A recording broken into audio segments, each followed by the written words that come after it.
উপদেষ্টার পদ থেকে পদত্যাগ করবেন কিনা এই নিয়ে এখন পর্যন্ত কোনো সিদ্ধান্ত নেননি বলে জানিয়েছেন আসিফ মাহমুদ সজীব ভুইয়া। উপদেষ্টা জানান, নিজের সুবিধামতো সময়ে রাজনৈতিক দলে যুক্ত হবেন।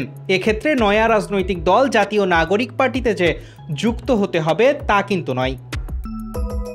শনিবার দুপুরে রাজধানীর শেরেবাংলা কৃষি বিশ্ববিদ্যালয়ে পল্লী দরিদ্র বিমোচন ফাউন্ডেশনে নিয়োগ পরীক্ষার বিভিন্ন কেন্দ্র পরিদর্শন শেষে এক ব্রিফিংয়ে তিনি এসব কথা বলেন। নিজের সম্পদের হিসেব জমা না দেওয়া প্রসঙ্গে এ সময় আসিফ মাহমুদ বলেন, ছাত্র থাকাকালীন আয়কর বা টিন না থাকায় সম্পদের হিসেব জমা দিতে পারেননি তিনি। আগামীতে আয়কর জমা দিয়ে সম্পদের হিসাব জমা দেবেন। এ উপদেষ্টার ব্যক্তিগত সহকারী বা পিএস এর বিতর্ক প্রসঙ্গে তিনি জানান, পদত্যাগপত্র জমা দিয়েই চাকরি ছাড়েন তার পিএস। অভিযোগ করেন, এখনও অনেক পাওয়ার হাউস মিডিয়াকে চাপ দিয়ে নানা সংবাদ প্রকাশ করাচ্ছে। স্থানীয় সরকার মন্ত্রণালয় থেকে আগামী 2 মাসে আরও কয়েক হাজার কর্মসংস্থানের ব্যবস্থা করা হবে বলেও আশাবাদ ব্যক্ত করেন এই উপদেষ্টা।